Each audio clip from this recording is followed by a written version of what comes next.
Hi there. When you're planning for your child's NICU, you're not planning for your child's NICU. You can't tell me one person, even if you know you have a high-risk pregnancy, you're planning for NICU time.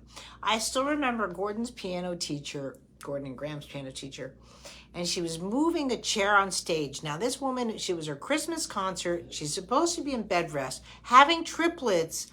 And she's like, and sends out this blasé email saying, oh, they're probably going to be coming early. And I'm just like, you have no idea what's about to happen. And I work with them for Flathead, and you can actually see it on the video where the Flathead literally disappears in one movement lesson. But anyway, it's on YouTube. But so in just not even thinking what a NICU stay is. Or you're being told one thing for ultrasound and the baby comes out and you're like, I wasn't planning for this, So it can go on for many different reasons why your child needs to be in the NICU. I know we do a lot of genetic testing, but most people don't realize it's still a surprise when your baby comes out, knowing whether your baby's a low-tone child, which is really the risk of genetics, and needing the NICU, let's say for first breath and those kind of things that they need help with, or they've had birth trauma. And the thing is too, you have to watch out for birth trauma. Birth trauma usually connotates that it's cerebral palsy. However, it can really mask rare genetics because you're not looking for the genetic component because you're more concerned about the birth trauma.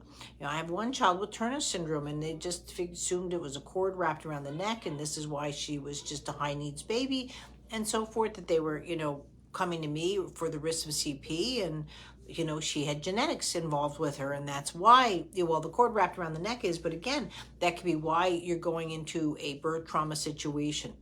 Being in the NICU for me also connotates medical delays, IVs, phototherapy, all of that kind of thing, which we've covered in many different things, can happen during your child's NICU stay. And so I think that any person that has had more than 2 days in the NICU, minimum, not including the birth trauma, if there's birth trauma involved, depending on where your birth deviations are and what your time in the NICU stay, I'm sorry, you should go home with the NICU plan. So that's what I've created.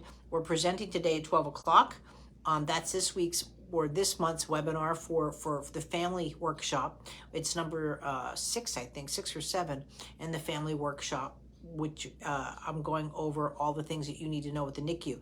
Now, it doesn't mean you have to be in the NICU right now. You could have been in the NICU 10 years ago. There's a lot of things you just don't realize, things that you should have worked on maybe to have a better foundation for your child. And that's what we're here to offer.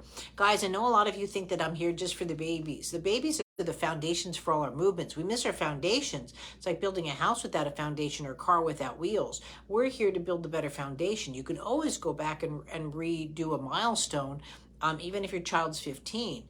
So it's looking at it from both ends of the spectrum. But we had to really lay out a solid baby foundation and a movement foundation here at Movement Lesson. So we have the foundations to offer what we need to offer to you at a more intensity.